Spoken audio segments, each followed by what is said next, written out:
Attends, oui. Bonsoir à tous. Salut. Bon- Alors, bonsoir tout le monde. Bonsoir. Bonsoir tout le monde. Bonsoir à tous les participants déjà connectés. Donc, on est déjà 12. N'hésitez pas à faire un petit coucou. Voilà, bonsoir Erwan sur le chat pour vous manifester. Ravi de vous avoir ce soir parmi nous. Donc, on va attendre juste 2-3 minutes que les personnes se connectent.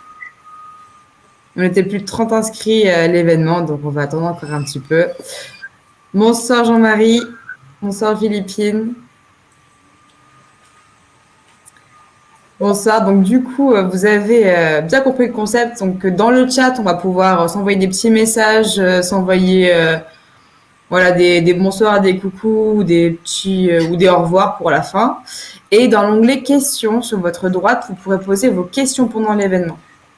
Donc là, ça sera pour les questions vraiment en lien avec ce qu'on va dire ce soir. Donc voilà, le chat c'est pour le fun, les questions c'est pour l'événement.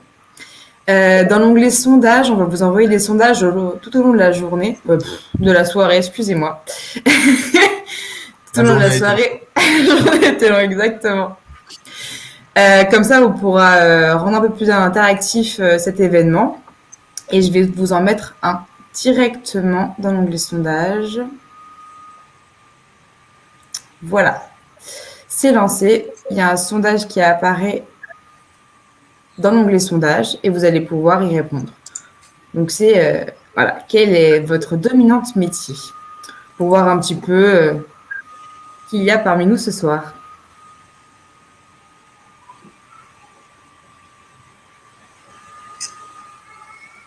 Bonsoir Maureen, bonsoir Hélène.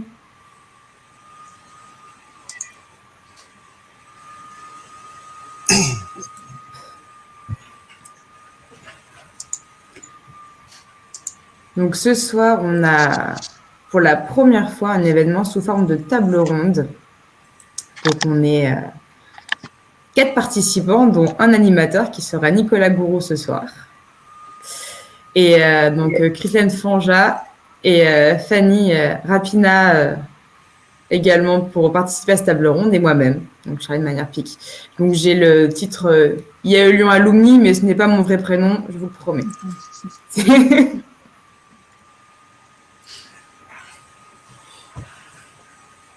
Alors, il y a du monde en qualité. Il y a un Oui. peu de monde transversal. Il n'y a personne en environnement.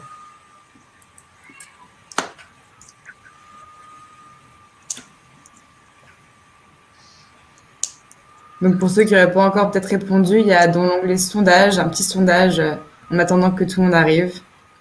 On va attendre jusqu'à après 35, laisser 5 minutes de laps de temps. Après, c'est rare qu'il y ait des personnes qui soient uniquement environnement. Donc je pense qu'en effet, on les retrouve plus dans le transversal. C'est vrai qu'en environnement, je pense que dans les grandes structures où il y a une personne pour l'environnement, une personne pour un... Et ouais, c'est assez rare. Il y a personne en RSE apparemment. Oui, alors ils n'osent pas le dire. Voilà. Ah, une personne en RSE, c'est genre... Par contre, les chiffres ont changé. Enfin, s'il y a une personne qui représente 11%. Ouais, ça va, ça prend le total des réponses. D'accord. La proportion. Du coup, voilà. Alors, on va pouvoir commencer l'événement. Donc, merci à tous d'être là ce soir. Je vais commencer par vous donner un peu le cadre de cet événement. Donc, dans quel cadre on le fait? Et on le fait dans le cadre de l'association des alumni de l'IAE Lyon. Donc, l'IAE Lyon, c'est quoi? C'est tout simplement l'association des diplômés de l'IAE Lyon, en fait, qui regroupe les anciens diplômés. Donc, le but de cette association, c'est de faire des événements, de faire des rencontres, du partage. Donc, on a à peu près à plus de 30 événements par an. On a un réseau de plus de 50 000 diplômés. Et donc, on a créé des clubs au sein de cette association, dont le club QSE-RSE. On a pour tous les goûts, hein. Il y a aussi club digital, club entrepreneur, club œnologie, exactement. Exactement. Et il est bien celui-là en plus. Donc, pour tous ceux qui ne suivraient pas encore les actualités des alumni sur LinkedIn, on a la page LinkedIn. On a aussi toutes les actus et événements sur Facebook, sur Twitter. Donc, vous juste tapez IAE Lyon Alumni et vous retrouverez toutes les infos. Et pour ceux qui font partie ou qui ne font pas encore partie du club QSE-RSE sur LinkedIn, n'hésitez pas à vous manifester et je vous y ajouterai. Avec grand plaisir. Donc voilà, ce soir, c'est un événement sous forme de table ronde. Donc, pour échanger ensemble entre professionnels de milieux différents, parce qu'on n'a pas tous le même métier. Et je vais laisser Nicolas Gourou nous présenter un peu le but de cet événement et comment ça va se dérouler. À toi la parole, Nicolas. Parfait. Donc, merci Charlène. Bonjour à tous. Donc, la philosophie un petit peu de cette table ronde et la finalité de ce soir, eh ben, c'est avant tout d'échanger sur nos pratiques un peu diverses et variées autour de l'analyse des risques. Analyse de risque qui va intervenir, en fait, qu'on va retrouver sur plusieurs domaines, sur le domaine de la qualité, sur le domaine de la santé et de la sécurité au travail et sur le domaine de l'environnement. Et finalement, eh bien, comme on retrouve cette analyse de risque un petit peu partout sur ces différents domaines, on s'est posé la question de savoir, est-ce que finalement il n'y aurait pas des points communs ou des points de divergence? Est-ce qu'on ne pourrait pas utiliser l'une pour alimenter l'autre? Est-ce que finalement c'est des choses que vous utilisez, vous qui nous regardez, nous qui animons? Est-ce que vous avez des questions aussi autour de l'analyse de risque, que ce soit sur les trois domaines, hein, QSE. L'idée vraiment, voilà, c'est d'échanger autour des pratiques, d'échanger autour des questions qu'on se pose aussi selon la taille de nos organisations, de nos structures, selon la maturité de nos systèmes aussi et la normalisation aussi qui va faire autour de tout ça. Une petite PME de 25-30 salariés va pas mener une politique de système de management qui sera identique à un groupe de 6000 salariés. Voilà, donc on aura des différences. Est-ce qu'on peut s'inspirer de pratiques communes? C'est un petit peu l'objectif de l'échange de ce soir. Et avant tout, du coup, de répondre à vos questions. Le slogan de la communication, c'était venez avec vos questions, on est là pour en discuter. Donc, vous avez vu que sur la droite de votre écran, vous avez un onglet chat, questions, sondage qui est à votre disposition. N'hésitez pas à nous solliciter, à poser des questions sous l'onglet questions. On alimentera notre discussion autour de votre question et puis on échangera un petit peu tous. Alors, on a des spécialités un peu différentes.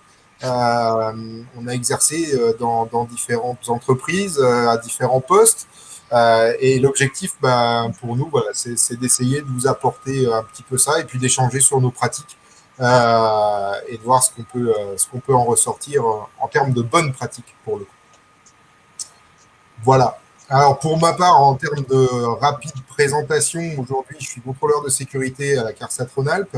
Avant cela, j'ai exercé dans l'industrie au poste de responsable sécurité environnement, donc un peu groupé sur les deux. J'avais une grosse partie de gestion environnementale, on va dire, sur une industrie chimique.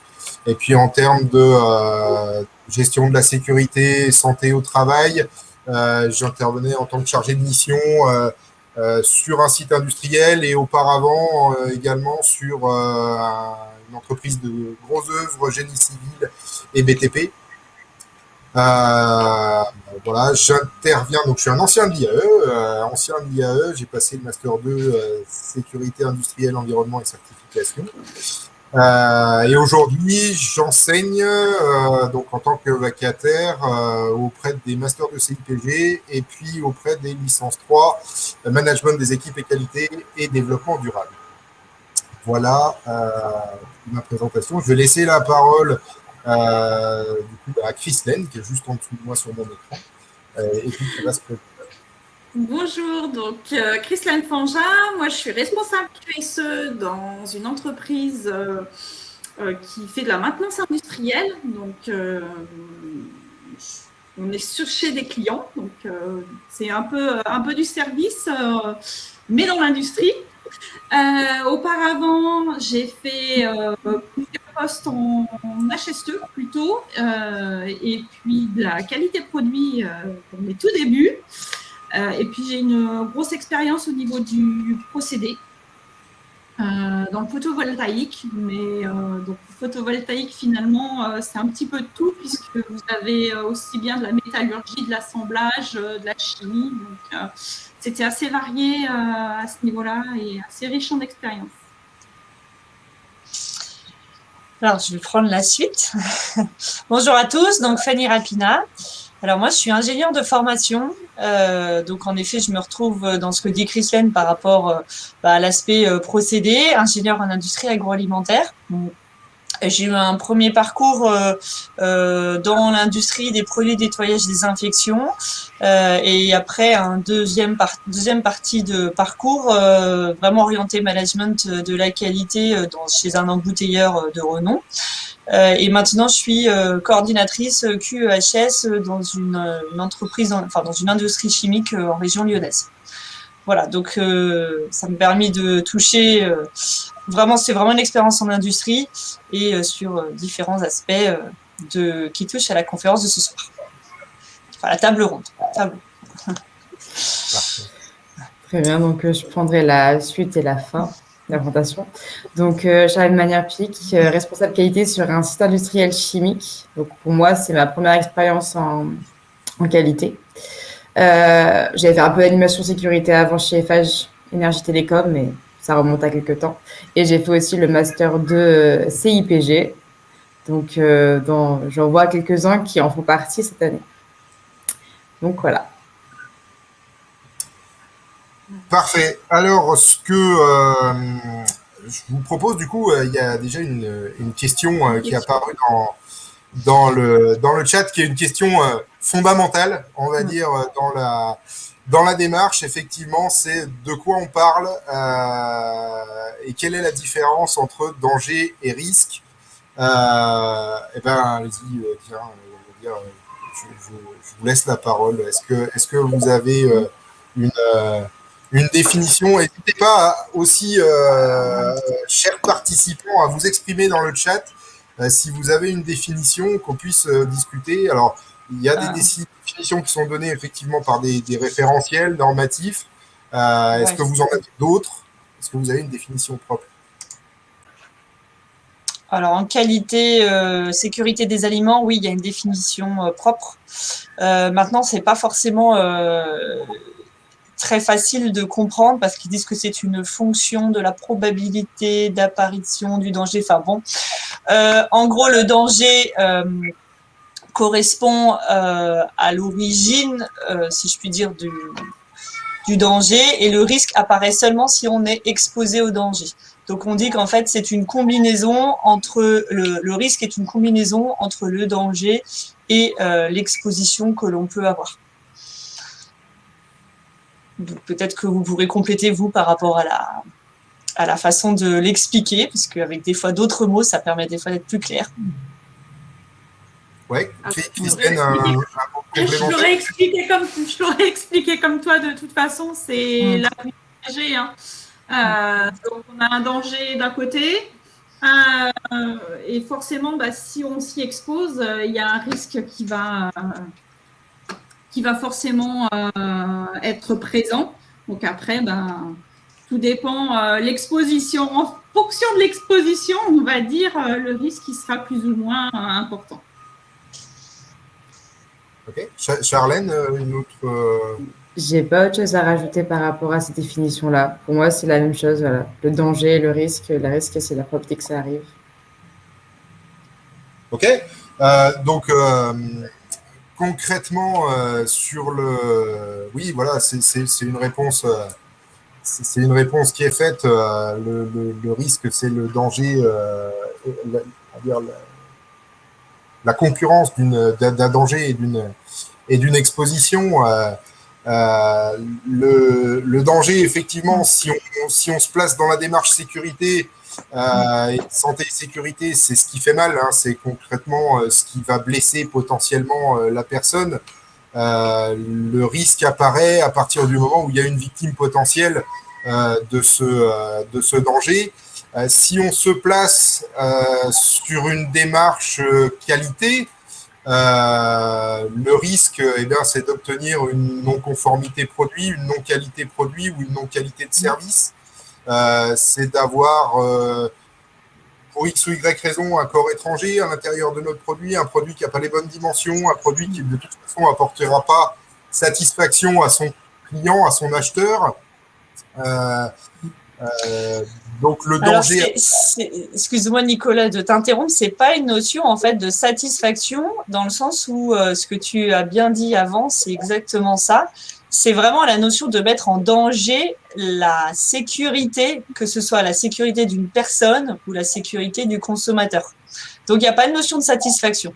C'est vraiment la notion J'ai extrapolé par rapport à une démarche qualité de service, par exemple, ou une démarche qualité du type ISO 9001,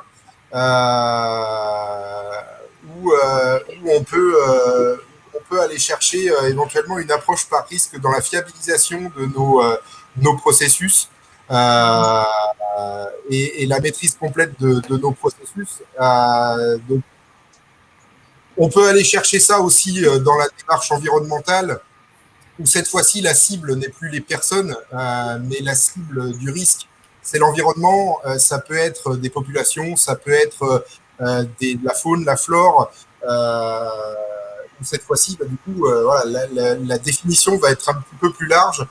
Donc, finalement, le risque, c'est globalement ce qui peut arriver. Le danger, c'est ce qui va être l'origine de ce qui va arriver. On est à peu près tous d'accord avec cette définition? Oui. Oui. Parfait. Impeccable. Donc, analyse de risque, analyse de danger. Finalement, alors ça faisait un petit peu partie des questions qu'on se posera un petit peu plus tard. La première question que je voulais qu'on aborde ensemble, c'est pourquoi faire? Pourquoi faire une analyse de risque? Qu'est-ce que ça apporte? Christine, par exemple, en QSE, sur ton poste, qu'est-ce que l'analyse de risque va apporter? Pourquoi en faire une? Si on se base du point de vue qualité, donc moi, comme je fais du service en industrie, ça va être vraiment la satisfaction du client. Donc, le risque, c'est de ne pas maîtriser nos processus et derrière, de ne pas avoir un service en adéquation avec un cahier des charges. En sécurité, le risque, ça va être d'avoir un accident. Un accident ou même à plus grande échéance, une maladie professionnelle. Donc, c'est malheureusement ce qu'on voit de plus en plus, des maladies professionnelles, puisque la sécurité, on n'en fait pas non plus depuis 90 ans. Donc, les personnes qui sont plutôt en fin de carrière ont tendance à avoir des maladies professionnelles, chose qu'on n'espère pas pour les jeunes qui arrivent, parce que voilà, il y a des choses qui ont été mises en place et ça va permettre justement de réduire ce risque. L'environnement, j'en fais pas trop pour l'instant, mais c'est la même chose. Hein. Pas maîtriser un processus, pas faire de tri des déchets, des pollutions, c'est des risques pour la faune, pour la flore, et puis ce qu'on oublie, ce qu'on parle peut-être pas assez souvent, c'est aussi les pénalités qu'on peut avoir. Hein. Rapport au gouvernement, tout simplement, la DREAL, l'inspection du travail. Donc, c'est des choses qui sont aussi à prendre en compte. Ouais, ok. Il y a une notion, effectivement, d'obligation réglementaire en matière de sécurité, et il y en a d'autres. Fanny. Alors, moi, j'ai plusieurs aspects. Déjà, l'intérêt de l'analyse de risque, outre de remplir ses obligations réglementaires, que ce soit en sécurité ou même en qualité de sécurité des aliments, c'est d'avoir une vision en fait globale de notre activité et de pouvoir identifier en fait des zones qui ne sont pas maîtrisées. C'est bien ce que tu disais, Christelle. J'ai un écho, je ne sais pas si c'est normal. Bon. Donc je reprends et de prioriser en fait les actions parce qu'en fait ça va nous permettre surtout d'identifier là où on a vraiment une perte de maîtrise notable et de pouvoir mettre en face un plan d'action pour pouvoir gérer en fait les cas les plus critiques. Le deuxième point, en ce qui concerne notamment l'environnement, moi j'y vois aussi un aspect qui est pouvoir être en fait conforme, enfin pouvoir continuer, enfin pérenniser en fait nos activités, puisqu'en fait l'analyse d'impact environnemental, bon, je travaille sur un site Céveso à l'heure actuelle, elle est indispensable pour pouvoir en fait maintenir nos autorisations, nos arrêtés préfectoraux et donc pouvoir faire évoluer le site en fonction des besoins associés. Mais c'est aussi en effet, en tout cas au minimum pour moi, pouvoir avoir conscience en fait des impacts que le site industriel a réellement, parce qu'on ne se rend pas toujours compte, on rentre entre guillemets par la porte d'une usine, mais on ne connaît pas forcément la totalité des impacts, et c'est notre rôle, nous QSE justement, de les connaître et après bien sûr de les faire connaître, mais il faut bien que ça passe par cette étude-là comme point d'entrée. Et en sécurité, bon, bien sûr, encore une fois, outre les aspects réglementaires, c'est aussi de ne pas découvrir je savais pas que ça se passait comme ça, ou on n'a rien prévu. Non, c'est pas posé la question. Si on modifie, oui, il y a des impacts, et c'est donc développer la culture de l'analyse de risque aussi. Moi, c'est aussi ça qui m'anime, c'est qu'à partir du moment où on va commencer à en faire, les gens vont s'approprier la méthode et ça va faciliter après derrière les réflexes, le développement des réflexes de sécurité et donc un jour la mise à jour des études. Un jour. C'est intéressant comme point de vue parce que le développement de l'analyse de risque permettrait du coup indirectement de développer la culture prévention à l'intérieur même de l'entreprise. À partir du moment où on réalise aucune analyse de risque, on peut pas avoir une culture prévention en fait. Pour moi, oui. Pour moi, le développement de la culture de la prévention peut passer. Par contre, ce sera pas suffisant. Qu'on soit bien d'accord. Mais va passer, je pense, par cette démarche-là, parce que le fait de parler en fait de risque, d'analyse, d'exposition, c'est prendre du recul par rapport au quotidien et se poser des questions par rapport à nos façons de fonctionner en fait. Il n'empêche que c'est très dur à faire. Ok. Charlène, vous voulez rajouter quelque chose? Alors juste, c'est super intéressant ce que tu dis, Fanny. Donc moi, je suis plus côté qualité, beaucoup moins environnement ni sécurité. Mais moi, je remarque dans mon entreprise, on réagit souvent à un problème au lieu de prévenir le problème. C'est-à-dire que moi, je fais souvent des analyses de causes. Terminer les causes, c'est une majeure partie de mon travail de terminer pourquoi on a fait cette boulette, pourquoi il y a eu ce problème-là. Donc moi, je parle vraiment en termes de qualité, pas sécurité. Donc nous, c'est pourquoi notre produit n'était pas au bon poids, au bon moment, en bonne quantité, etc. Et justement, donc moi, ce qui déclenche en tout cas en qualité souvent et malheureusement trop souvent, c'est des réclamations clients, c'est des problèmes, même des réclamations en interne. Et c'est bien, mais pour l'instant, on réagit plus qu'on prévient. Et voilà ce que je voulais rajouter, c'est cette culture-là est super intéressante. C'est un point super intéressant à soulever. Et pour moi, une vraie culture de prévention des risques, c'est quelque chose je pense, très compliqué à mettre en place, mais une fois qu'on l'a mis en place, c'est vraiment bien. Et je pense que ça va aussi par la formation des personnes à l'analyse de risque. Ouais, si je fais quelque chose. Ce que tu dis, là, la formation des personnes à l'analyse de risque, je pense qu'elle est plus importante que ce qu'on croit.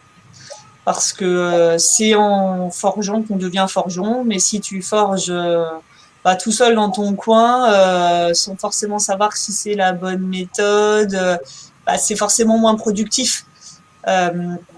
Et alors, je suppose aussi pour les autres domaines, mais l'approche en fait multidisciplinaire dans le sens de mettre plusieurs personnes de services différents en fait autour d'une table pour que chacun en fait apporte sa pierre à l'édifice, mais parle par contre le même langage parce qu'il aura été formé à la méthode, permet vraiment en fait de conjuguer l'efficacité de la méthode et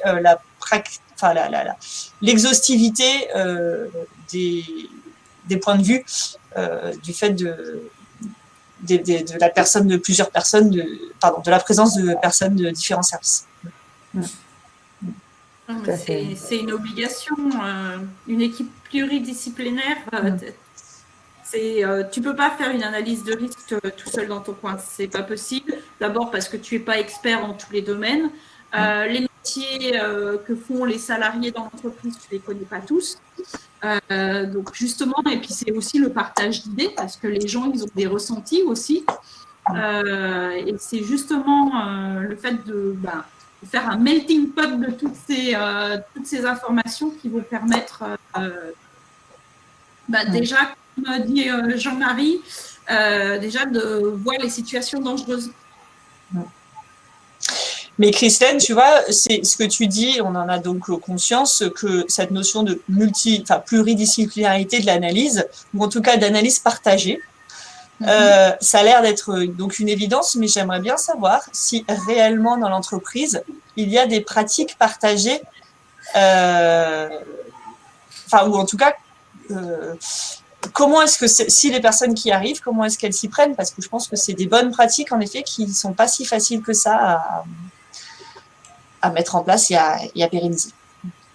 C'est vrai que moi, si je rebondis là-dessus et que je me rappelle mes jeunes années d'étudiant, il y a une quinzaine d'années où mes activités principales de stage de fin d'études, que ce soit du DUT jusqu'au master, les alternances ou stages de fin d'année étaient essentiellement basés sur la mise à jour de cette évaluation des risques ou du document unique ou d'une analyse environnementale, en prenant soigneusement justement conscience que le travail qui avait été fait avant n'était pas forcément bon à garder. Sans avoir peut-être même une méthodologie qui pouvait être intéressante. Et il m'est arrivé effectivement d'avoir bien seul dans mon coin, à mon bureau de stagiaire ou d'alternant, la mission de mise à jour de cette analyse de risque. Alors de prendre mon petit cahier, de quoi noter mes EPI qui vont bien, et puis d'aller sur le terrain et commencer à poser des questions. Alors, ça s'est parfois très très bien passé dans des entreprises où effectivement la culture de prévention était déjà bien installée, où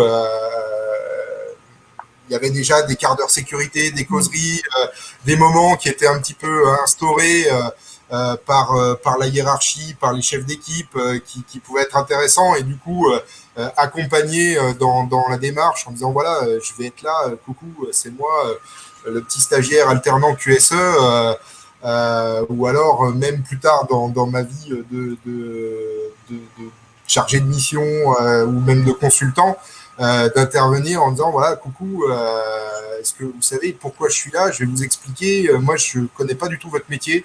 Je suis plutôt pas mauvais dans le domaine de la prévention, mais dans votre boulot, votre métier, j'y connais rien du tout, donc il va falloir m'expliquer un petit peu. Alors parfois c'était bien reçu parce que justement il y avait cette démarche de poser la question, d'intervenir, de venir chercher le savoir-faire des gens qui puissent expliquer ce qu'ils font, comment ils travaillent, etc. Et ça pouvait être très intéressant et en tout cas très enrichissant. Et parfois d'autres sur d'autres missions où je parle de ma pratique, mais où on m'a fait comprendre que les gens n'avaient pas le temps, qu'ils étaient là pour bosser et que ça reflétait aussi du coup une culture prévention qui était un petit peu en retard par rapport voilà, une maturité de développement dans l'entreprise. Donc, des approches un peu différentes. Je plébiscite très largement la démarche participative. Les plus efficaces, on va dire, pour savoir où ça va pas, c'est les gens qui sont confrontés à 100% au métier, au travail et aux situations elles-mêmes. Donc les remontées de ces personnes-là vont être justement des éléments en or massif pour pouvoir justement développer une analyse des risques qui sera en tout cas cohérente et pertinente avec l'entreprise.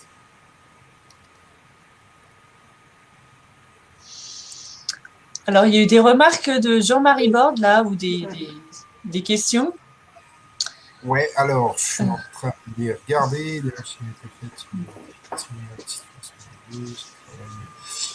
Type démarche de prévention par l'écoute, effectivement, c'est ce qu'on vient un petit peu de développer. Et puis, important que chaque salarié participe à l'analyse de risque et à l'identification des situations dangereuses. Oui, il est important, il est très très important que chaque salarié puisse participer à son niveau à l'évaluation des risques. Et c'est d'ailleurs même quelque chose qui peut être super intéressant au moment du démarrage de cette démarche. On monte sa première entreprise ou on arrive dans une entreprise où il n'y a rien de formalisé en termes d'analyse de risque, il n'y a rien vraiment de mis en place. La première chose qu'on peut éventuellement faire apparaître, c'est ça, c'est organiser une micro-réunion d'une demi-heure, 1 heure, pour échanger en disant, voilà, sur votre boulot, qu'est-ce qui va bien? Parce que c'est important aussi de savoir ce qui va bien, histoire de ne pas le démonter par accident, en tout cas pas de façon volontaire, et puis voir qu'est-ce qui ne va pas et faire exprimer ce besoin aux personnes. On verra tout à l'heure, ça fera l'objet d'un petit sondage sur les critères de l'évaluation des risques, mais je trouve que l'expression du besoin des personnes qui sont concernées par le travail, c'est un critère fondamental, on va dire, dans cette analyse et dans cette évaluation. Alors, c'est même pas que pas que un critère fondamental dans l'analyse et dans l'évaluation, mais juste dans la prise en compte en fait de la personne en elle-même et donc dans sa motivation par derrière. Et comme on sait que la motivation a quand même aussi un impact sur les respects des règles et la bonne volonté pour pouvoir s'améliorer, c'est une bonne remarque. Annie-Caroline fait le rapprochement aussi avec la prévention des RPS. Donc, c'est vraiment, c'est dans tous les domaines, hein, la qualité de la sécurité, la qualité de vie, les RPS, les TMS, on peut toutes. C'est vraiment la même démarche. La même démarche de départ. Après, on n'en a encore pas parlé, mais la direction de l'entreprise y est aussi pour beaucoup. C'est ce qui va permettre justement d'insuffler la culture. C'est ce qui va permettre justement d'avoir un partage d'idées avec d'autres et pas de retrouver le QSE tout seul dans son coin, à sa table, à faire l'analyse des risques ou à remettre à jour un document unique ou autre. Je l'ai vécu dans les deux cas où l'entreprise s'était vraiment impliquée parce qu'il y avait eu un très gros taux d'accidents sur 2 ans. Donc, ils ont voulu vraiment mettre en place une démarche et tout le monde y était associé. Puis, à l'inverse, le QSE qui est dans son coin avec son petit tableau à le remettre à jour et puis sans finalement rien demander à personne. Donc, il faut arriver à trouver un juste milieu entre les deux en essayant de prendre la participation de tous. Mais c'est vrai que c'est un bon problème, d'autant plus maintenant où il faut produire et, avec le moins de personnes possible. Donc, forcément, c'est compliqué de détacher des personnes pour faire autre chose que de la production.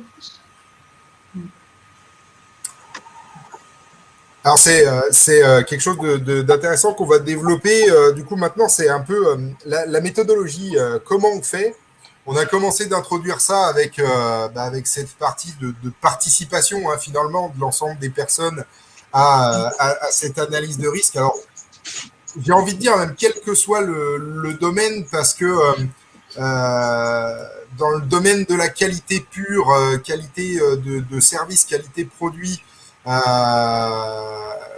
assurance qualité, la personne va avoir à cœur de faire son travail correctement, va avoir à cœur de produire quelque chose qui soit de qualité et donner finalement, faire partie de sa satisfaction à faire son travail.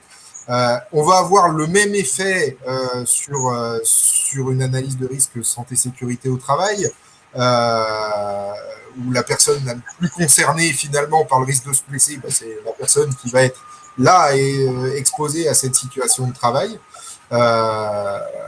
Et puis sur la démarche environnementale, c'est un petit peu moins évident pour les personnes qui travaillent, mais finalement, ils auront parfois peut-être cette sensibilité qui peut être intéressante vis-à-vis de l'environnement sur peut-être un besoin d'un peu plus d'accompagnement, là où la qualité et la sécurité au travail sont déjà bien ancrées et plus ou moins connues de tous.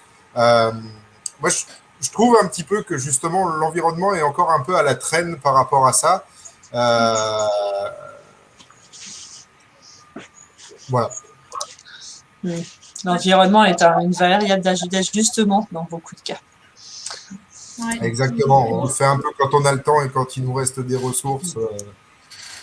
C'est sûr, mais bon, l'environnement, il y a de plus en plus de lois, le cadre malheureusement, on en vient là, c'est qu'on a un cadre juridique qui se développe à une vitesse grand V en environnement et on est contraint et forcé de le faire. C'est peut-être un mal pour un bien, mais en tout cas, ça va permettre justement aussi de s'intéresser à la partie environnementale de nos activités.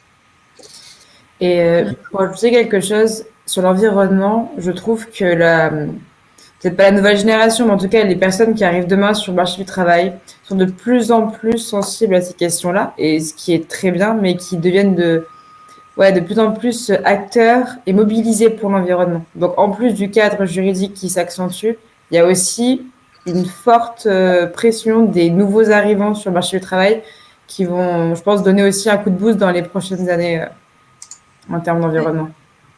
Aussi bien en environnement qu'en qualité de vie au travail aussi. Aussi, exact. Je suis pas si vieille que ça par rapport aux jeunes qui rentrent maintenant sur le marché de l'emploi. On voit que la qualité de vie au travail et justement l'équilibre entre le travail et la vie personnelle, ça joue de plus en plus. Donc les entreprises, elles vont être obligées d'y venir assez rapidement, je pense.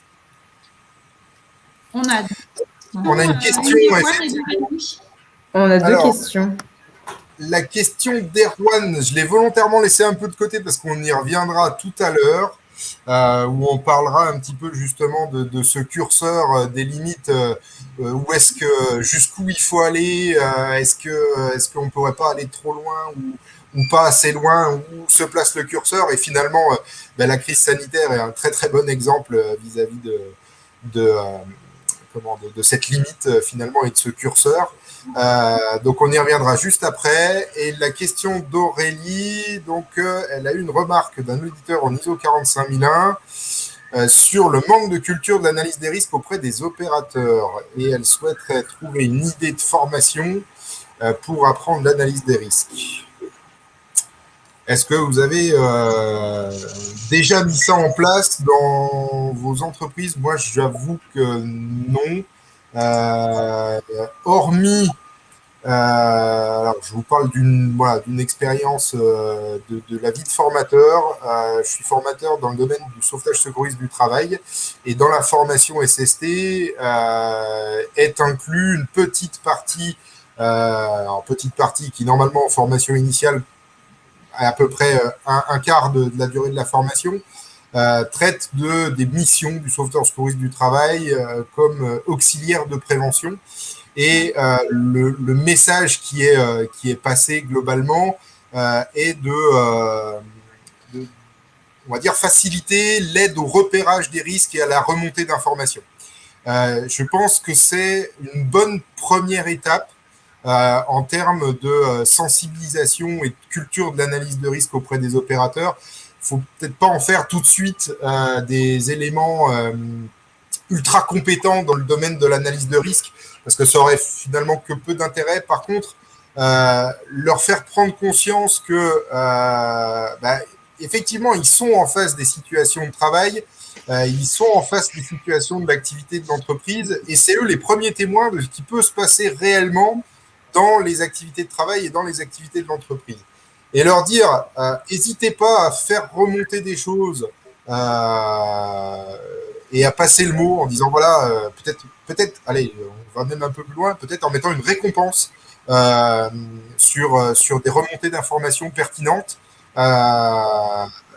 Tout l'enjeu, si on veut construire quelque chose comme ça, et pour l'avoir mis en place dans plusieurs entreprises, tout l'enjeu, c'est comment vont être traitées ces informations qui vont être remontées.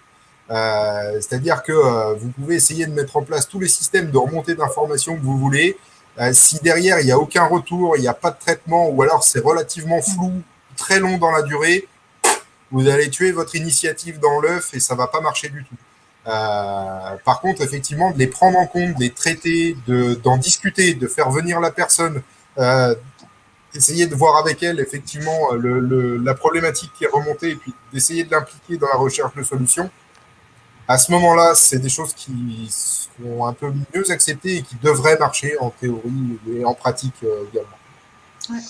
Et pour compléter aussi, en plus des SST, il faut aussi compter sur, alors anciennement le CHSCT et maintenant la commission CSSCT, puisque les membres doivent faire une formation et justement, dans cette formation, il y a tout ce qui concerne l'analyse des risques. Et là, je peux prendre un exemple, mais tout frais. Mon CSSCT est parti en formation il y a 15 jours.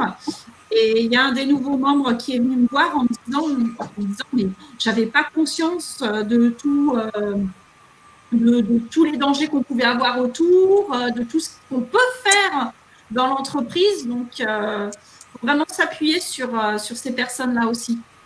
Enfin, s'il y en a dans l'entreprise, c'est comme tout. Mais il faut commencer petit. C'est ça qui est intéressant, c'est-à-dire qu'on peut avoir les ressources en interne et je vais rebondir donc sur ce que dit Jean-Marie. Effectivement, des organismes de formation spécialisés, des consultants spécialisés sont là pour vous aider à mettre ça en place et ça me donne une porte d'entrée toute trouvée à notre deuxième sondage. On va vous poser la question du coup dans l'onglet sondage. Est-ce que vous avez déjà fait appel à un consultant? Alors,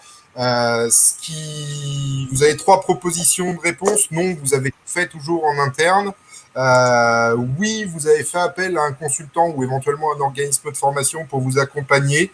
C'est-à-dire que la technique est restée dans l'entreprise et vous êtes, on va dire, capable d'auto-alimenter cet accompagnement qui a été fait par le consultant. Ou alors la troisième solution, c'était une prestation clé en main et votre analyse des risques a été livrée en entier par ce consultant, ceux ou ces consultants qui ont pu intervenir. Ça m'intéresse de voir un petit peu les différences de pratique. Moi, pour mon cas, je vais d'ailleurs voter. J'ai fait appel à des consultants en accompagnement pour avoir des outils, pour avoir des éléments qui permettent du coup on va dire, mettre en forme ces analyses de risque. Alors surtout, quand j'ai été confronté pour la première fois à des analyses de risque qualité pure, à assurance qualité, j'entends, où on va dire, j'étais pas très fringant quand on m'a demandé ce genre de choses. Et de faire des approches par risque d'analyse de cartographie de processus. Donc pour ceux qui n'auraient pas encore voté, je ne sais pas si tout le monde a pu voter encore. C'est dans l'onglet sondage, pour ceux qui n'auront peut-être pas vu. Sinon, le nom l'emporte. Le non est majoritaire. Après, il y a des réponses dans un petit peu toutes les propositions.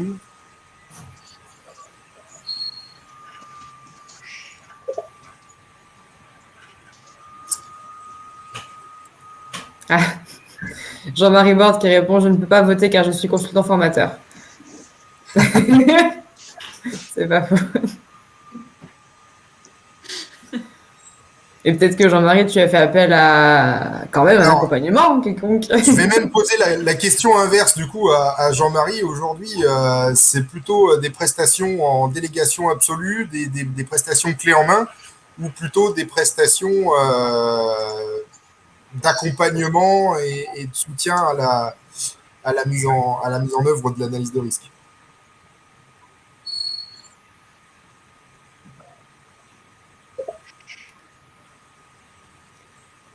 Ok. Je refuse les prestations clés en main. C'est logique. Et bien, parce que si on veut impliquer l'entreprise dans le projet, parce qu'autrement, si on fait du clé en main, le jour où le consultant il est parti, et ben, on va faire appel à un alternant qui va.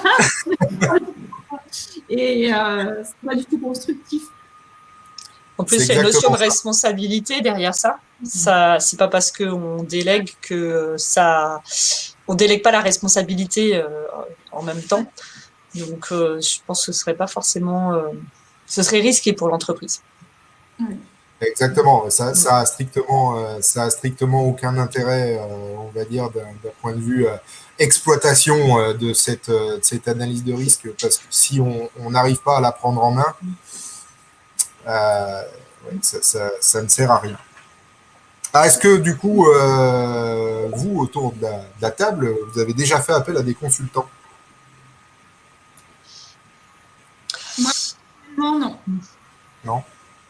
Alors moi, je vais faire appel pour la première fois à un consultant pour préparer un audit assez spécifique et qui interviendra notamment pour valider l'analyse de risque que l'on a fait au niveau du process. Je pense qu'en fait, c'est adapté en fonction de la taille de l'entreprise et ça peut être adapté à certaines situations, enfin plus ou moins adapté à la situation. C'est-à-dire que là, c'est vrai que je travaille dans une PME qui n'a pas forcément une expertise puisque c'est la première fois qu'on va mettre en place en fait cette certification. Mais c'est vrai que finalement, dans une entreprise plus grosse où il peut y avoir en fait présence d'expertise en interne, il n'y a pas forcément en fait l'intérêt de passer par ces consultants-là. Donc finalement, l'intérêt, c'est de faire appel à une compétence bien spécifique, de façon temporaire, pour nous accompagner sur telle ou telle démarche. Tu voulais dire quelque chose, Charlène? Non, juste pour répondre, moi personnellement, en qualité, je n'ai jamais fait appel à des consultants. Après, on est sur un site Céveso aussi. Et par contre, pour tout ce qui est exigence Céveso, je vais dire que on fait presque tout déléguer, les analyses de risque, ou en tout cas tout ce qui est modélisation des impacts. Oui, ça, on les délègue et même je pense qu'il n'y a pas forcément de conséquences en interne à faire déléguer ce genre de choses parce que c'est tellement gros qu'on n'en tirait pas grand chose même si on le faisait en interne. Je ne sais pas si je me fais comprendre, mais c'est du clé en main pour certaines prestations. Mais dans ces cas-là, je pense que ça ne pose pas de problème. J'ai une question là-dessus, du coup, pour toi, Charlène. C'est que cette analyse d'impact qui est faite et cette étude d'impact, elle est exploitée comment après, derrière on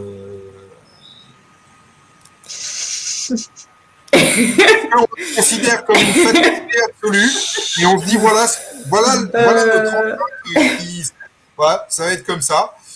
Ou alors est-ce qu'on s'en sert pour dire voilà, aujourd'hui, dans l'état actuel des choses, c'est ça qui va se passer.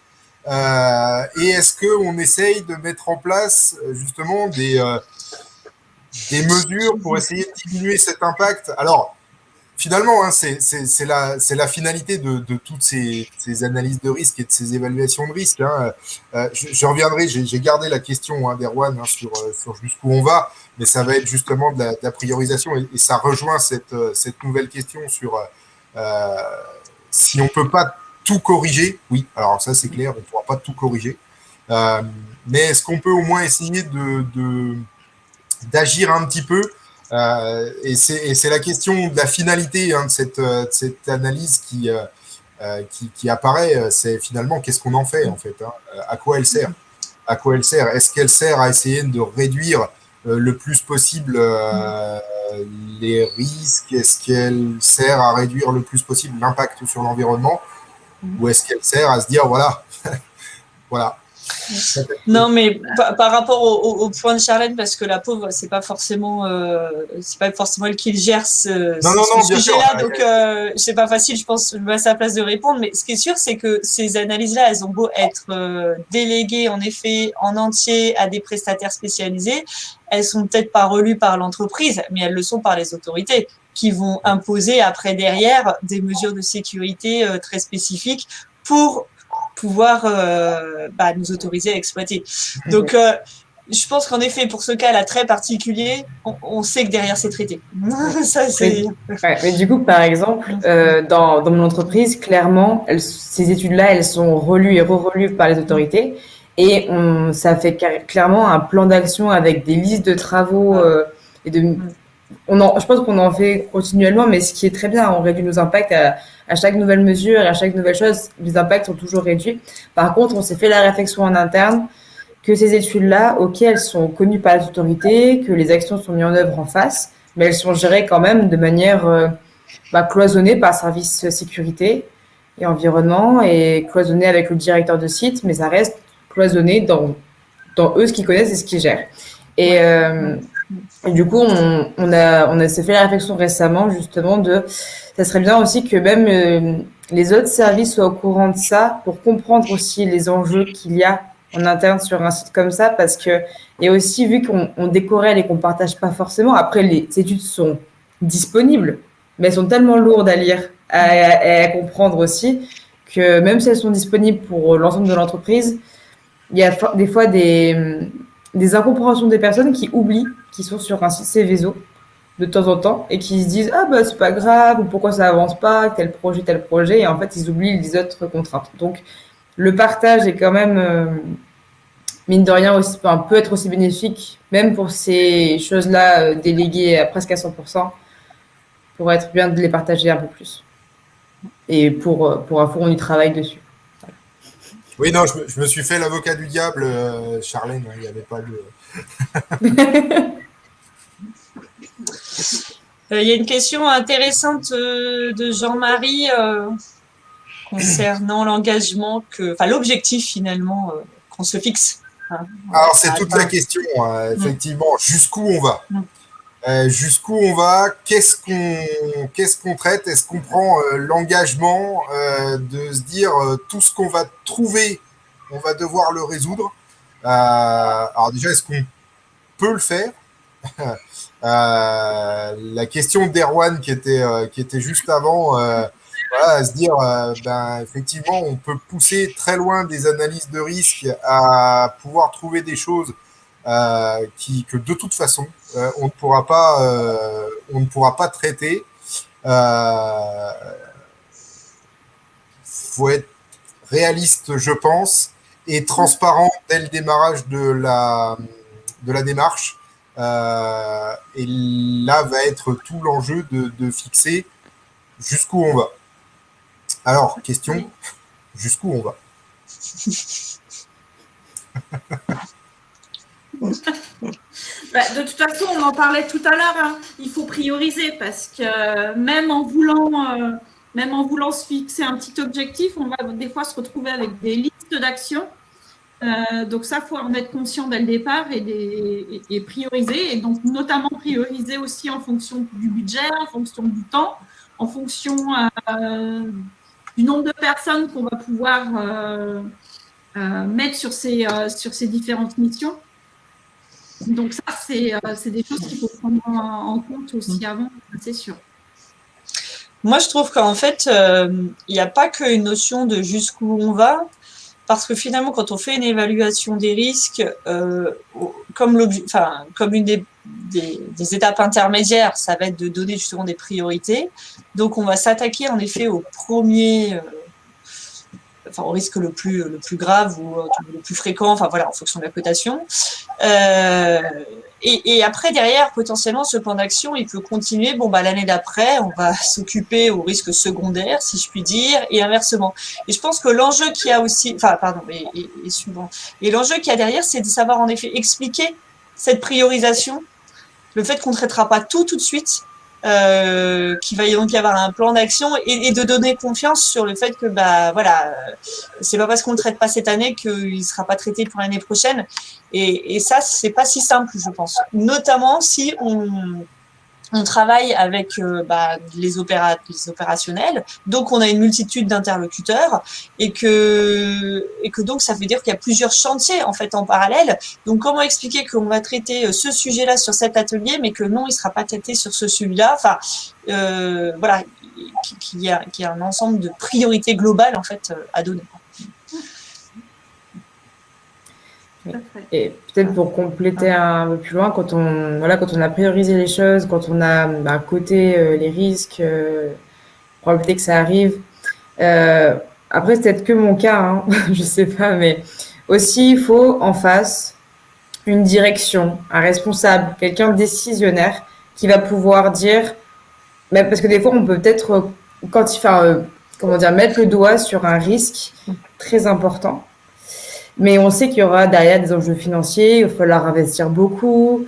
Ça, moi, l'enjeu que je vois, c'est il faut savoir l'amener, le présenter et faire comprendre à la direction, en tout cas au décisionnaire, c'est un risque très important, il va falloir qu'on le prenne en compte. Alors cette année ou l'année prochaine, faut voir en fonction de ce qui est possible et il faut que les gens décident derrière. Et des fois, moi j'ai eu le cas, on a changé de direction plusieurs fois. Trouver un bon décisionnaire pour pallier un risque, des fois dans les transitions, ça peut être un peu compliqué. Donc moi j'ai pas forcément de solution à vous apporter ce soir, mais c'est quelque chose peut-être que moi je pose la question, c'est comment avoir cette vision claire sur les risques, avoir une bonne communication auprès des personnes décisionnaires et comment faire en sorte que les bonnes décisions soient prises au bon moment. Et parce qu'après, il faudra trancher en tous les cas, et un patron, un directeur est là pour ça, de trancher aussi, en plus de la priorisation des choses. Et est-ce que cette analyse, c'est pas déjà entre guillemets, un élément de preuve de l'existence de ce danger et du fait que on l'a remonté? Maintenant, voilà, c'est une preuve, c'est pas suffisant pour être sûr que ce soit en effet finalement géré, qu'il y ait une décision derrière, un budget, quoi que ce soit. Mais je me dis que c'est déjà le point de départ. Et après derrière, alors je sais pas pour vous, mais est-ce qu'il peut pas y avoir une notion en fait de décision sur, qui soit actée en disant gérer en 2020, oui non, enfin 2021 plutôt, oui non, 2022 qui fasse suite. Enfin finalement c'est un peu le plan d'action qui va permettre de dire gérer. Mais bon, quand c'est des dangers, des choses importantes, je me doute que le plan d'action n'est pas suffisant. Puis il faut aussi que tous les plans d'action soient compilés les uns avec les autres, parce que tu as un plan d'action pour tel et tel service, telle et telle partie, des risques dans toutes les parties, et après, il faut aussi les actionner ensemble. Ouais, ça rejoint un petit peu ce que dit Erwan sur le chat, où le risque secondaire, il est encore secondaire les autres années, et ça, c'est sûr qu'il ne faut pas. Après, on explique qu'on priorise. Et oui, d'une année à l'autre, si on réévalue, et peut-être que oui, en effet, ça va être secondaire. Donc là, c'est sûr que là, ça devient compliqué. Moi, j'ai pas la solution. J'ai pas de solution non plus à vous proposer à ce sujet-là parce que j'ai longtemps été confrontée à ce genre de problématique. On fait au mieux, ça c'est sûr. F parle de budget, ça aussi. C'est vrai qu'on regarde aussi combien ça va coûter, mais c'est pas non plus combien ça va coûter s'il y a un risque. Malheureusement, nos directions regardent aussi combien ça leur coûte tout de suite. Donc, c'est là aussi, c'est aussi notre travail à nous d'expliquer, OK, oui, ça coûte beaucoup maintenant, mais voilà ce que ça peut nous rapporter aussi dans le temps. Et ça, c'est pas facile à expliquer, et puis c'est pas facile à faire passer non plus. C'est une notion qui est complexe, hein, et chaque structure, chaque entité, en fonction de sa sensibilité, en fonction de son objectif aussi, hein, va prioriser différemment. La réalité, c'est qu'on ne peut pas tout traiter. La réalité, c'est qu'on ne peut pas tout traiter, ça c'est une certitude. La réalité, c'est qu'il va falloir effectivement prioriser, donc définir qu'est-ce qu'on doit faire urgemment, qu'est-ce qu'on doit résoudre urgemment. Alors, est-ce que ça vaut le coup de prendre une mesure conservatoire rapidement et puis d'étaler un investissement sur X années pour se débarrasser finalement de ce risque, essayer de le supprimer. On va dire que c'est le cercle vertueux et la démarche vertueuse. Et c'est un peu cette question de priorisation, finalement, quels critères rentrent en jeu pour se dire, voilà, qu'est-ce qu'on traite de façon prioritaire ou qu'est-ce qu'on peut accepter, parce que c'est vraiment cette notion d'acceptation. Hein. On se dit, voilà, ça, oui, c'est urgent. Je le traite en priorité parce que je le considère comme prioritaire. Maintenant, chaque entreprise, et on va dire que chaque chef d'entreprise va prendre la responsabilité de dire oui, ça, je le traite en priorité parce que je le considère prioritaire. Mais celui-là, je le considère moins prioritaire, en tout cas, où je le réglerai qu'une fois que j'aurai réglé les autres. Alors, techniquement, si l'entreprise ne se réinvente pas chaque année, au bout d'un moment, on devrait arriver à traiter ce qu'on avait considéré comme secondaire. Si tout se passe bien. C'est parfois pas souvent le cas. Il peut y avoir des bouleversements, des réorganisations et des nouvelles choses, hein, des nouvelles activités. Il peut se passer, et je reviens du coup sur la question d'Erwan, une crise sanitaire. Concrètement, là, qui peut, au-delà même de l'aspect, est-ce que je le prends en compte dans mon document unique, est-ce que je le prends en compte dans mon analyse de risque pour la santé et pour la sécurité de mes travailleurs, est-ce que ce ne serait pas intéressant de le prendre en compte, ne serait-ce que pour l'activité pure? Est-ce que ce n'est pas en train de menacer mon activité? Les entreprises qui se sont retrouvées à fermer au mois de mars l'année dernière sans avoir aucune solution, se sont peut-être dit, tiens, ça aurait peut-être pu être anticipé. Est-ce qu'on n'aurait pas pu avoir des plans de continuité d'activité, des solutions de télétravail, des choses qui, aujourd'hui, on travaille dessus et effectivement, ça va être fatalement intégré à une analyse de risque, l'analyse de risque pour l'entreprise et pour l'activité de l'entreprise.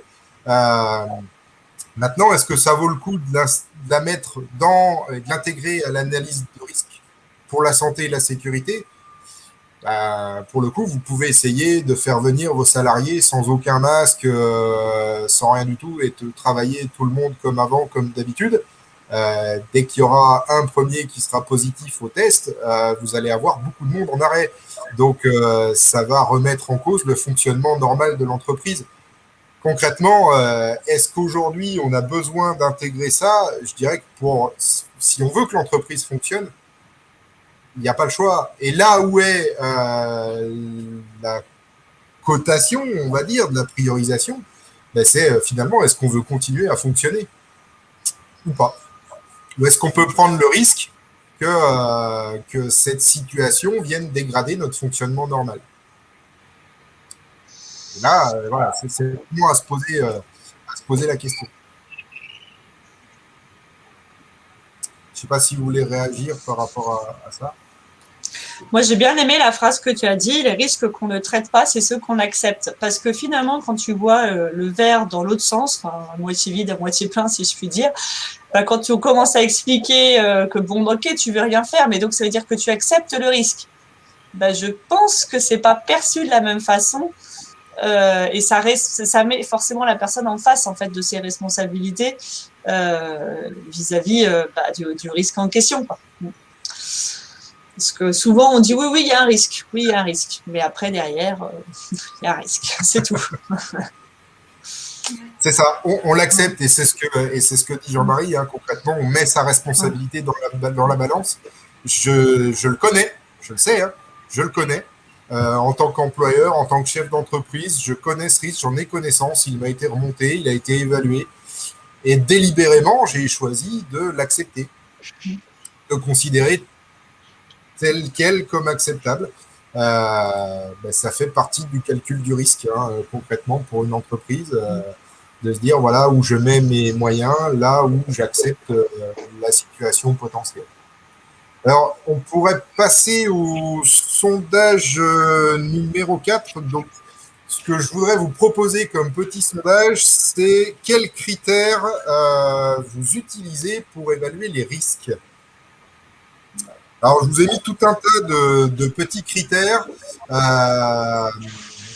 plus ou moins importants. Alors, ils ne sont pas forcément dans l'ordre d'importance, ils sont plutôt dans l'ordre, on va dire, de fréquence à laquelle je les rencontre dans les entreprises.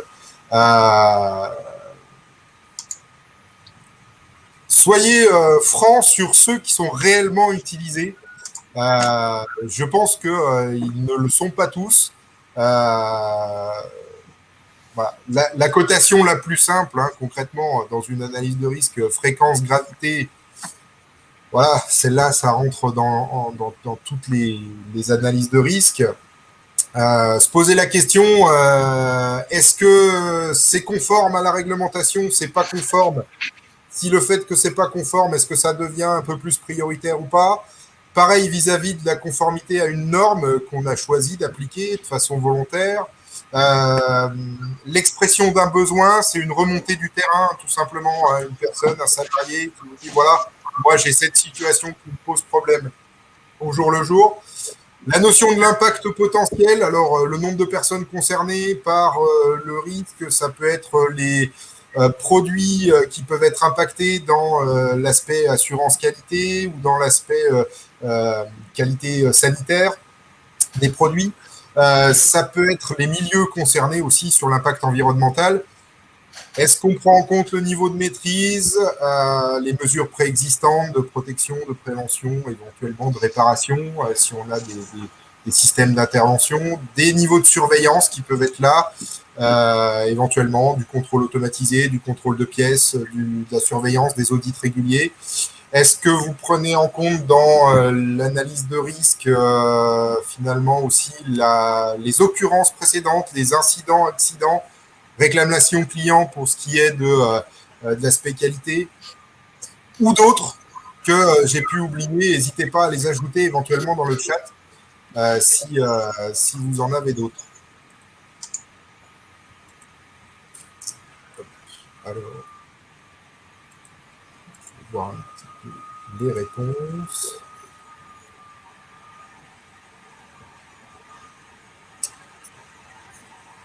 Fréquence, gravité sont en tête. Le niveau de maîtrise suit derrière. Les occurrences précédentes, prendre en compte, par exemple, effectivement, les accidents précédents.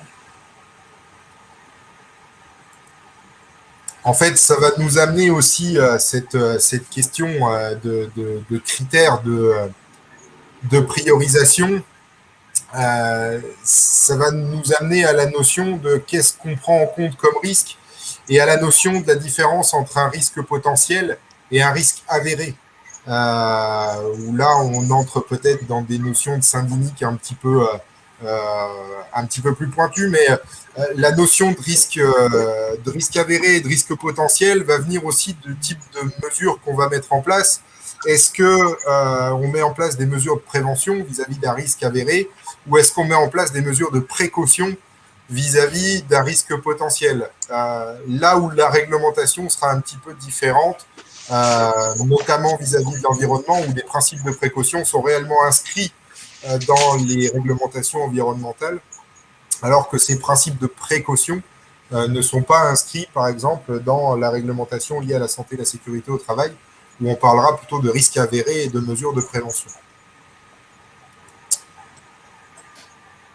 Alors, où on en est au niveau du sondage? Hop.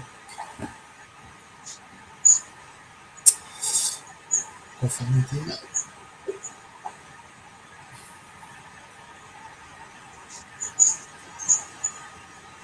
Alors du coup, c'est aussi l'occasion de vous donner quelques pistes par rapport à ce petit sondage sur des critères qui peuvent être utilisés pour les analyses de risque et pour on va dire l'évaluation, pour le coup, hein, là où on bascule de l'analyse à l'évaluation, c'est cette évaluation de priorisation, hein, finalement, de ce qu'on va traiter.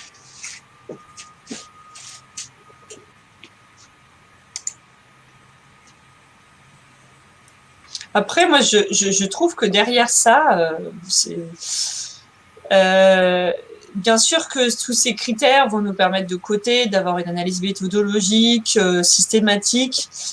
Mais derrière ça, je trouve qu'il y a des arguments qui ne sont pas qui ne passent pas forcément dans ces critères-là, qui sont l'image en fait, l'impact de l'image d'une situation, d'un accident grave, d'une situation catastrophique, si je puis dire, sur l'entreprise.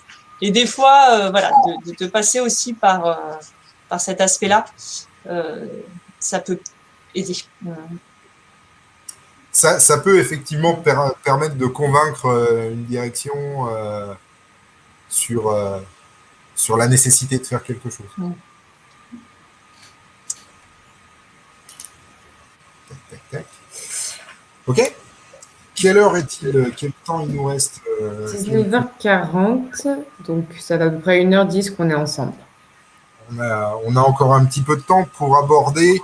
Donc si vous n'avez pas de questions, s'il y a des questions. Alors, le temps que j'arrive sur l'onglet, est-ce que quelqu'un a la possibilité de lire les questions? Que demande la réglementation en termes d'évaluation, analyse des risques? Une question de Jean-Marie.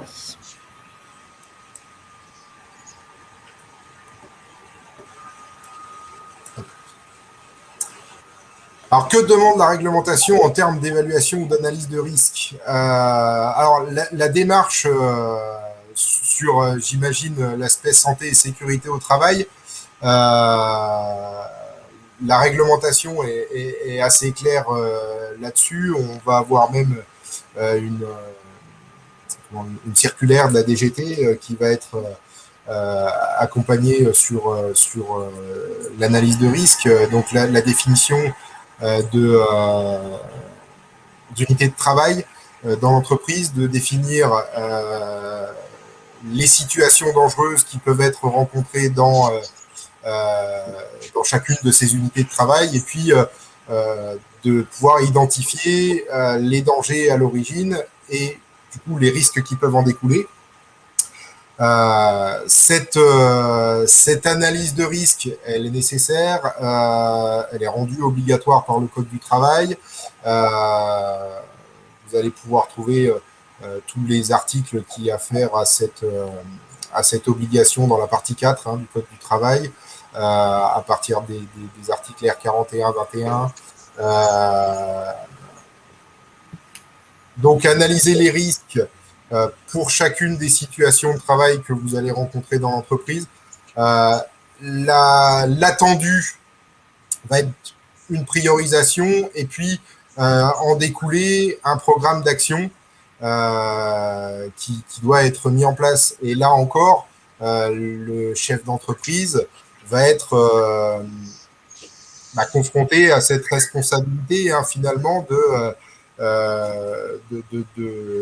d'évaluer ces risques avérés et de mettre en place des mesures de prévention. Alors, concrètement, si l'accident se produit, la question ne viendra pas se poser à savoir est-ce qu'on avait le budget, est-ce qu'on n'avait pas le budget.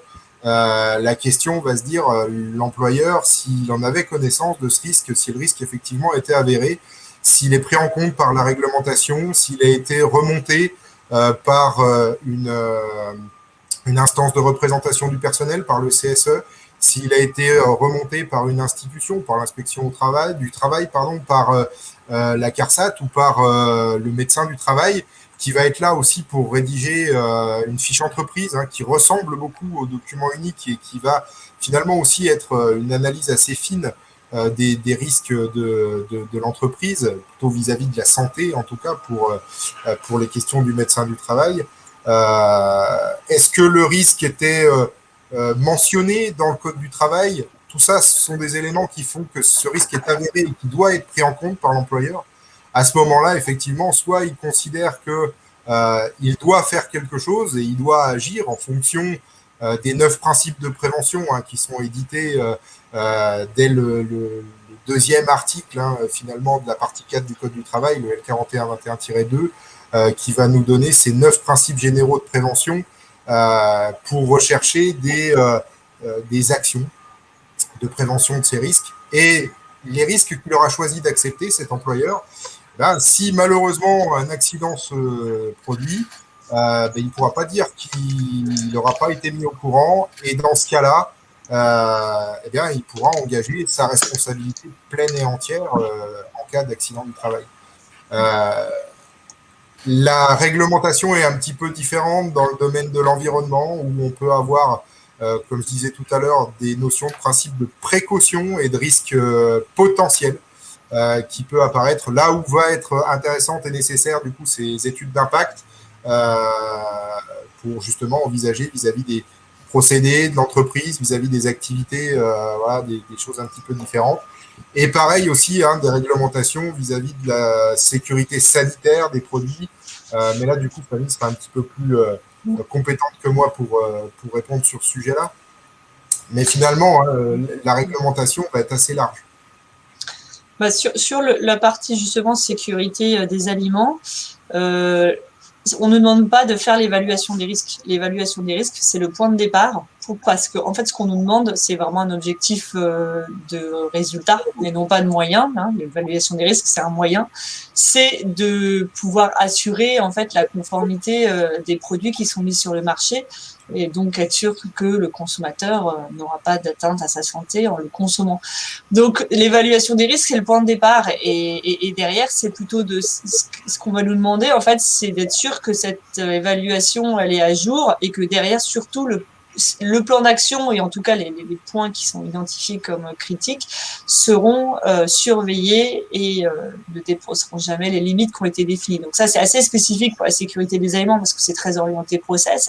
Mais voilà, c'est pas évaluer ce qu'on nous demande. C'est vraiment derrière en tirer les enseignements pour assurer le maximum de maîtrise. Et certes, c'est en faisant le plan d'action, si on fait le parallèle avec la santé sécurité au travail, faire le plan d'action, en effet, c'est indispensable pour avancer, mais c'est vrai que derrière, on devrait presque avoir une vérification pour se dire, OK, est-ce que ce qu'on a mis en place a atteint en fait l'objectif initial attendu? C'est des notions qui reviennent beaucoup dans la démarche d'amélioration continue, finalement. Jean-Marie nous met le PDCA. Effectivement, c'est cette démarche-là d'être vertueux, de se dire on ne peut pas être bon tout de suite. Il n'y a pas de solution miracle, il n'y a pas de vérité absolue vis-à-vis de tout ça. Il y a une méthodologie, on ne peut pas tout deviner. C'est pour ça que, on va dire que presque la première donnée à prendre en compte, c'est qu'est-ce qui est déjà arrivé, qu'est-ce qui a à un moment créé un incident, un accident. Et ça, c'est notre première donnée d'entrée finalement. Et nos deuxièmes données d'entrée qui vont arriver sont soit des éléments réglementaires. On est obligé de surveiller, par exemple, le niveau de bruit. Le niveau de bruit, c'est inscrit dans la réglementation. Que ce soit pour l'environnement, que ce soit pour les travailleurs. Enfin, voilà. Et on va avoir ensuite les remontées. À se dire, effectivement, nos salariés nous remontent quelque chose, nos travailleurs nous disent, voilà, dans cette situation de travail, il y a un irritant qui apparaît, il y a une panne qui apparaît régulièrement, il y a un défaut qui apparaît régulièrement. Concrètement, ça va être notre troisième donnée d'entrée à se dire, ça, oui, c'est à prendre en compte aussi. Après, la finalité absolue, effectivement, elle va être à ce plan d'action mis en place. Et derrière, il faut impérativement du coup, entrer dans cette démarche vertueuse de vérifier si ce qu'on a mis en place fonctionne. Est-ce que ça marche à peu près bien ou est-ce que ça marche complètement bien? Ou alors est-ce qu'il y a des ajustements à faire? Et puis repartir sur un cycle suivant de mise à jour. Alors ça nous amène vers finalement ce dernier sujet qui va être intéressant, c'est la démarche de mise à jour de cette analyse. Comment on fait? On a notre plan d'action, on a mis en place nos actions, où on va derrière pour essayer de continuer à s'améliorer, quelle que soit la thématique. Voilà. Comment ça se passe? Alors, il y a différentes pratiques. Moi, la pratique d'un point de vue santé, sécurité au travail, alors elle peut être très large. Ça va de on gomme la date et on remet la date de l'année d'après. En termes de utilité, il n'y en a aucune. Voilà, on a juste fait une mise à jour de façon officielle, on a changé la date, tout va bien. Maintenant, est-ce que c'est la réalité? C'est là où c'est plus du tout intéressant. Alors, il y a différentes pratiques. Moi, j'aimerais justement échanger avec vous les plusieurs niveaux de pratiques que je rencontre. Voilà, celui-là de gommer la date, de changer. Une revue partielle régulière de temps en temps. Alors, ça peut être via les revues de processus en qualité. Ça peut être via des réunions thématiques sur le CSE. Voilà, il y a 4 réunions obligatoires par an sur la thématique santé sécurité au travail. On en profite pour faire une revue de notre analyse de risque.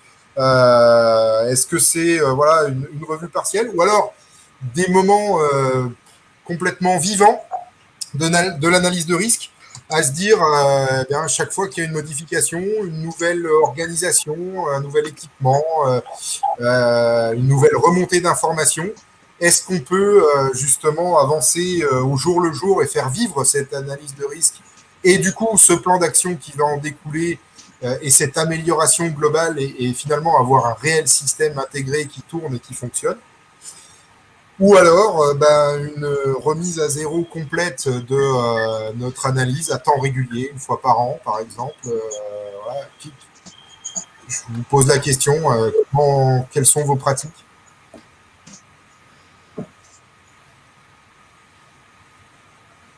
Vas-y, Christine. Ouais. Alors moi, je suis côté qualité. C'est la revue de direction qui permet d'insuffler un peu cette obligation en fait de revoir l'analyse, les processus et de les revoir par rapport à leur risque. Donc, c'est un truc que je trouve très très bien dans les ISO 9001, ça nous oblige à nous poser une fois par an sur nos processus, à savoir ce qui a été bien, pas bien et qu'est-ce qu'on va faire après. Le problème, je sais pas, donc moi ça va être juste, je parle pour mon cas. Cette analyse, cette revue, elle est souvent faite partiellement parce que on parle en fait de culture qualité. Il n'y a pas forcément de culture qualité, ce qui fait que les gens ne s'approprient pas forcément leur processus comme ils devraient l'avoir et ils se l'approprient en fait plus de 7 fois par an. Donc la revue d'une analyse de risque sur un processus par exemple, c'est bien de le revoir une fois tous les ans, donc nous c'est ce qu'on fait. Mais après, est-ce que c'est utile? Est-ce que de le mettre tous les 2 ans serait pas forcément, pas plus mal au final? Avec un meilleur recul à chaque fois. Peut-être que la fréquence n'est pas la meilleure solution, que c'est juste de fréquent, mais la pertinence est du coup adaptée forcément à l'entreprise. Alors c'est aussi une question, c'est-à-dire que est-ce que cette mise à jour dans le cadre d'une démarche de qualité, est-ce qu'il ne serait pas plus, pour le coup, pertinent d'avoir une notion fluctuante en fait de cette durée de retour d'expérience, de recul, pour être sûr que ce qu'on a mis en place, ça va bien marcher? Ou est-ce que finalement, il y a des choses qui peuvent être évaluées plus rapidement? Ou est-ce qu'on peut se dire Euh, tant que l'événement n'est pas revenu, ça marche? Souvent, c'est ça, hein. C'est pas revenu, donc c'est bon, ça fonctionne. Et après, ça reste dans faire plus du réactif que du préventif. Mais ouais, ça peut être une très bonne piste de réflexion de savoir est-ce qu'il faudrait pas adapter à la meilleure, ouais, fluctuant, de déclencher dans vue de direction, pas forcément annuellement, mais tous les 1 an et demi, tous les 2 ans ou tous les 6 mois, mais de manière à plus agile. Ça peut être intéressant à réfléchir. J'ai pas forcément de réponse à apporter là-dessus. Je pense que ça dépend beaucoup du niveau de maturité de l'entreprise. Et de ce qui ressort de cette revue de direction, si les gens ont l'habitude et si c'est vraiment une étape productive, si je puis dire, ou si c'est une étape obligée qui n'est là que pour voilà, répondre aux exigences de la norme. En tout cas, par rapport à cette mise à jour, voilà, en agroalimentaire, c'est obligatoire de faire une mise à jour une fois par an ou à chaque modification de process. Donc, c'est très difficile à suivre, hein, d'être sûr que vraiment c'est fait. Je dirais même que c'est impossible quasiment. Mais voilà, cette notion de mettre à jour régulièrement, ou en tout cas réviser régulièrement, et à chaque modification, je le trouve intéressant parce que forcément en santé et sécurité c'est pareil. On a bougé un équipement, ça fait partie du quotidien de l'usine. On doit en effet s'adapter et être agile, pour reprendre le mot Charlène. Et sauf que la méthodologie en fait d'analyse des risques, elle est pas si simple que ça à appliquer de façon agile en fait, parce que c'est quand même quelque chose d'assez méthodique et voilà, ça se fait pas en 5 minutes.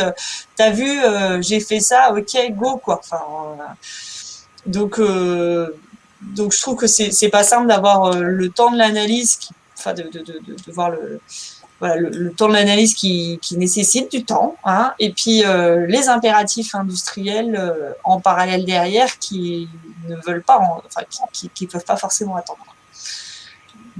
Après, la solution, ça serait peut-être de se dire, de faire un roulement. Cette année, je vais vraiment reprendre une unité de travail et je vais reprendre celle-là. Et puis l'année d'après, alors certes, ça va peut-être faire un roulement peut-être sur 5, 6 ans peut-être, mais au moins, voilà, il y a un cycle et c'est revu régulièrement et peut-être plus opportun. Après, je sais que dans certaines analyses au niveau sécurité, il y en a qui intègrent aussi les accidents. Donc, ça permet aussi d'avoir un curseur. Là, si on a eu un accident tous les ans, c'est peut-être justement une de ces étapes-là qu'il va falloir qu'on travaille en priorité. En environnement, c'est pareil, hein, il suffit qu'il y ait eu un souci environnemental. Il y a quelques années en arrière, certains dans le nord de la France, si je ne dis pas de bêtises, où ils étaient complètement coupés du réseau électrique et qui se sont retrouvés à faire toute la partie administrative, la comptabilité à la main. En qualité, ça, c'est pas forcément quelque chose qu'on a pris en compte. En tout cas, moi, je sais que de mon côté, cette partie-là, c'est pas pris en compte et on a bien l'habitude de travailler sur les réseaux informatiques. On le voit d'ailleurs en ce moment avec les hôpitaux et les rançons logiciels, les conséquences que ça peut avoir. Hein. Donc, j'aime bien ton idée, Christiane, de faire un roulement, même si c'est pas forcément exactement ce qui est attendu dans la réglementation, mais il vaut peut-être mieux faire ça que rien du tout. Moi, je sais que j'aime bien aussi peut-être plutôt faire un roulement, mais au lieu de le faire par unité, le faire par type de risque. Parce que comme ça, en fait, ça permet d'avoir une cotation homogène, en fait. Et je trouve que c'est ça, c'est l'homogénéité ou plutôt la cohérence plutôt des cotations. Elle n'est pas simple puisque quand on voit les risques de façon trop espacée, en fait. Hein. Être sûr de...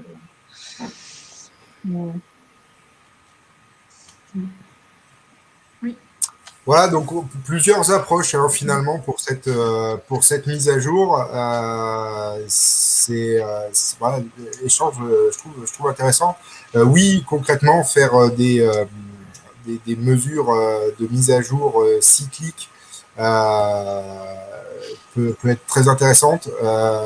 Pousser vraiment cette nouvelle analyse finalement sur un roulement de situation de travail ou un roulement de risque peut être super intéressant. Et dans tous les cas, bien évidemment, oui, bien sûr que c'est mieux que rien du tout. Parfait. Est-ce que vous avez des choses à rajouter? Est-ce que vous avez encore des questions? Je vais regarder le chat. Alors, Jean-Marie parlait aussi de s'assurer que les actions qu'on a mises en place, elles soient efficientes. Donc ça, oui, ça, c'est sûr que si jamais les actions qu'on a mises en place, elles sont pas efficientes, bah, il va falloir regarder ce qu'on peut faire d'autre pour justement réduire le risque. Et ça, c'est valable en qualité, en sécurité, en environnement, pour les RPS.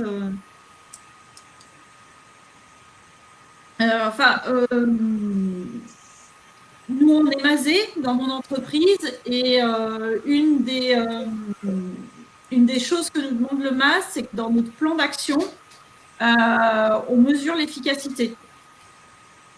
Donc, c'est partie justement de ces choses-là et on doit déterminer en même temps qu'on rédige notre action, on doit déjà déterminer notre cible à atteindre. Donc ça, c'est plutôt pas mal.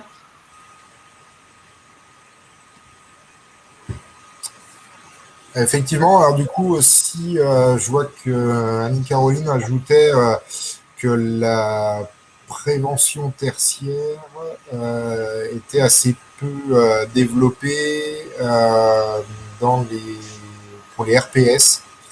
Alors c'est vrai que je dirais même que globalement, la prévention est très peu développée autour des RPS. Parce que c'est un risque qui est peut-être mal connu, parce que c'est un risque qui peut être aussi mal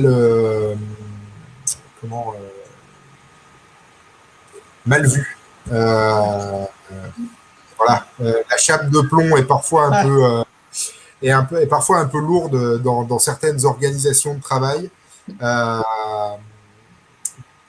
La nécessité de la remise en question complète de l'organisation du travail, des méthodes managériales, de la répartition des charges de travail entre les personnes est aussi concrètement parfois un sujet un peu tabou dans les entreprises.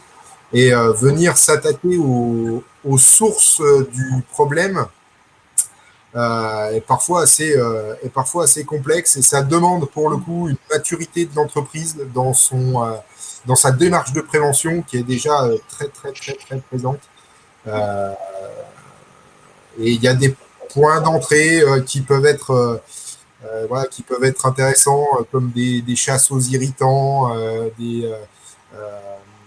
des solutions d'organisation du travail ou de conduite du changement qui peuvent être mises en place pour essayer de limiter un peu ces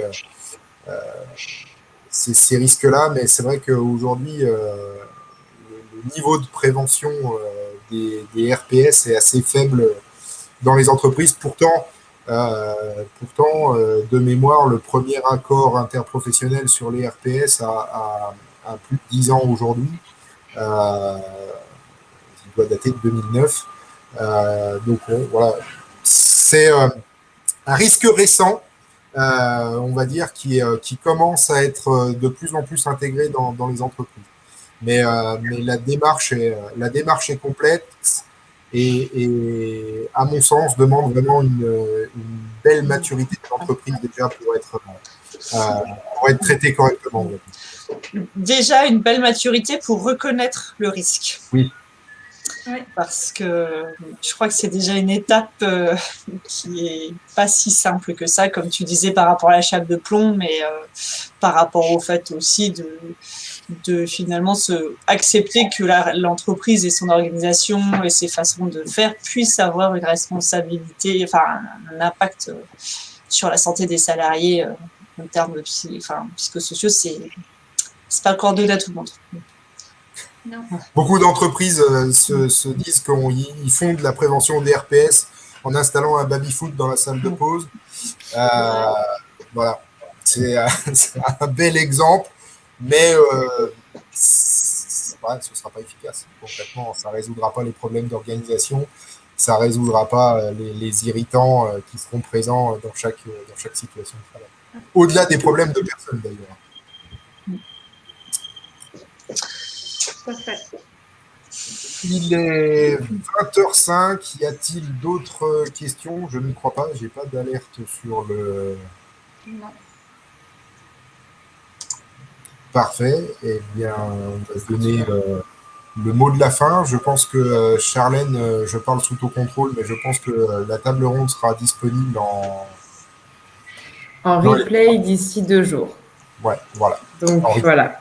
Donc pour rappel, toutes les personnes qui ne font pas encore partie du groupe LinkedIn, n'hésitez pas à m'ajouter. Donc normalement, vous avez mon nom dans le mail d'inscription sur LinkedIn. Comme ça, moi, je vous y ajouterai. Vous aurez toutes les infos. N'hésitez pas à suivre directement sur LinkedIn l'IAE Lyon Alumni pour avoir aussi toutes les infos sur les événements à venir ou même les actualités en tout genre. Donc vous aurez ce replay d'ici 2 jours disponible sur YouTube. Et je vous souhaite une très très bonne soirée. Merci pour toutes ces questions et tout cet enthousiasme autour de l'analyse de risque. Ça fait il y a eu beaucoup d'échanges et c'était vraiment hyper intéressant. Merci à Nicolas pour avoir l'idée cette table ronde et merci à Fanny et à Chrislène pour leur participation. J'ai pris beaucoup de plaisir en tout cas à échanger ce soir. J'ai appris les choses et j'espère qu'on en apprendra encore beaucoup d'autres autour d'autres tables rondes. Parfait. Merci à tout le monde Merci et également à tous les participants qui nous permettent justement de nous motiver à continuer à proposer des interventions de ce genre. Ouais, et merci beaucoup pour vos questions et vos participations. Même Jean-Marie, Aurélie, merci beaucoup. Bonne soirée à tous et à bientôt, j'espère. Au revoir. Au revoir.